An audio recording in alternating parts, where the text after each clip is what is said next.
All right, let's get right into it.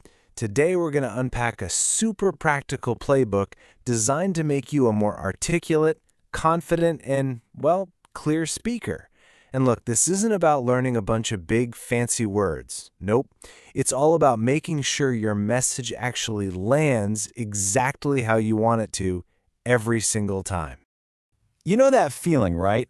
It's got to be one of the most frustrating things ever. You've got this amazing idea in your head. It's crystal clear. But then you open your mouth to explain it, and it just kind of falls flat. The words get all tangled up, and your brilliant point gets totally lost in translation. Well, guess what? We're going to fix that, starting right now. So first things first, let's get one thing straight. Being articulate has nothing to do with sounding like some stuffy professor or, memorizing the dictionary. It's really just about one thing: clarity.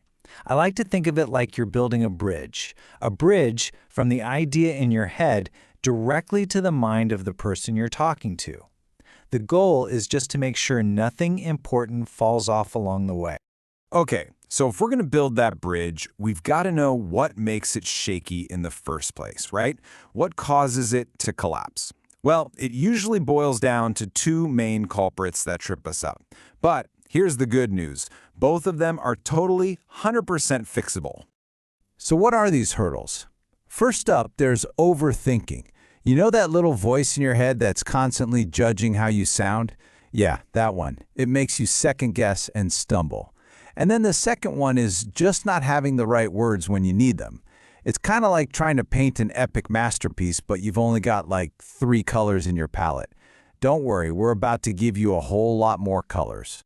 So let's start by building the foundation. This is all about what you say, because before a single word even leaves your mouth, the real work has already started. It's all about having the right tools in your back pocket and a solid game plan for your thoughts.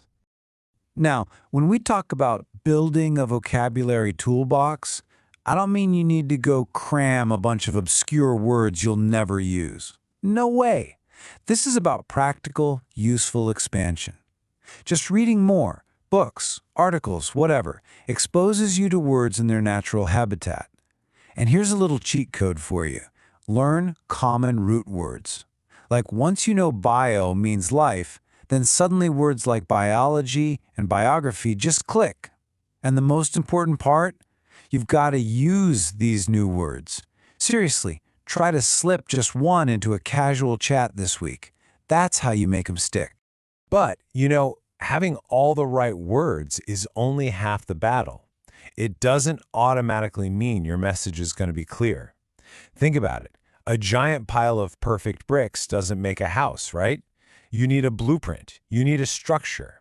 And that's because, and this is so important, clear thinking always leads to clear speaking. And for that blueprint, I've got a fantastic tool for you. It's called the PREP method, and it's your absolute go-to for organizing your thoughts on the fly. It's super simple. First, make your point. Then give a reason for it.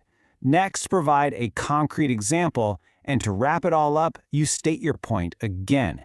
PREP. It's such a simple, memorable little framework, and you can use it absolutely anywhere, from a big formal meeting to just, explaining a movie plot to a friend. Okay, so we've got the what covered. We've got the words and the structure. Now let's switch gears and focus on the how. Part 2 is all about your delivery. This is where things like confidence, body language, and, one surprisingly powerful tool are going to make all the difference. Let's talk about confidence, because it's not some magic trait you're born with. Not at all. It's a skill, something you build over time. And you can start small. Practice with friends in situations that don't feel so high stakes. Before you have to speak, take a second and just visualize it going great. And your body? Your body language really matters. Stand tall, make a little eye contact. And please remember this, stumbling over a word doesn't mean you failed. It's just part of the learning process. It happens to everyone. Now, while we're on the topic of confidence, there's one little habit that can totally sabotage it. Filler words. You know what I'm talking about. Those pesky ums and ahs and likes. But the secret to getting rid of them is to replace them with what is, I think, the single most powerful word in all of speaking, and that word is silence. Yep, you heard me right. A deliberate pause isn't a sign of weakness, it's a sign that you're actually thinking.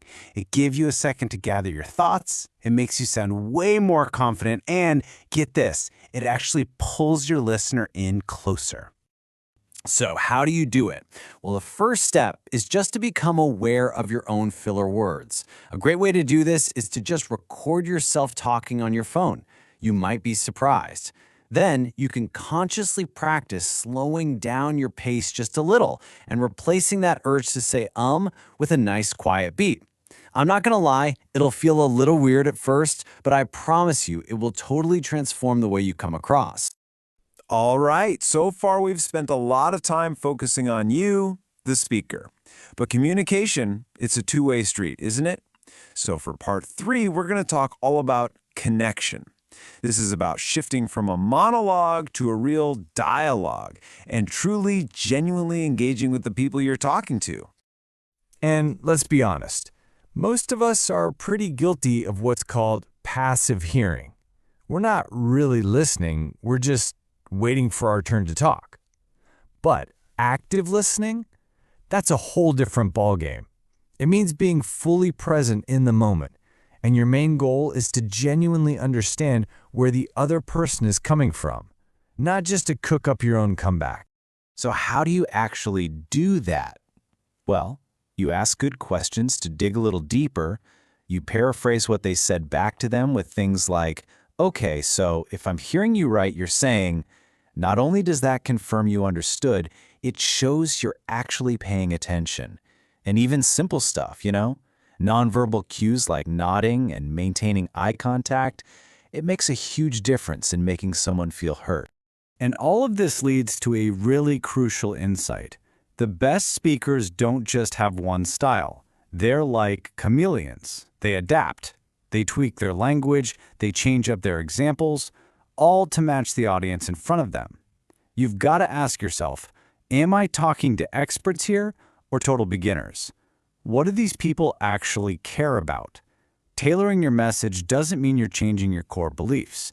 It just means you're smart enough to present it in the way that's going to connect and resonate the best.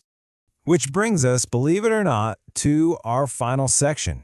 And the main takeaway here is that becoming a truly great speaker, well, it's not a destination. There's no finish line you cross.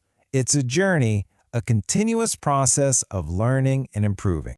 And I absolutely love this thought from the source material. It's such a powerful reminder that nobody, and I mean nobody, starts out perfect. Think about any great speaker you admire. I guarantee you, at some point they were nervous, they used a ton of filler words, and they felt like their ideas just weren't getting across. The only difference is they kept at it. They just kept practicing, one small step at a time. So what does that path of continuous improvement actually look like? Well, for one, it means being brave enough to ask for feedback. It also means watching other great communicators, not just to enjoy what they're saying, but to really analyze what makes them so effective. And maybe most importantly, it means just staying curious, because the more you learn about the world, the more interesting stuff you have to share. So your journey really does start right now with one single step. Think back on everything we've just talked about, from that handy PREP method to the power of swapping your ums for silence. My question for you is this: what's the one small thing you're going to commit to practicing this week? Just one. Because that single step, that's where real, lasting change always begins.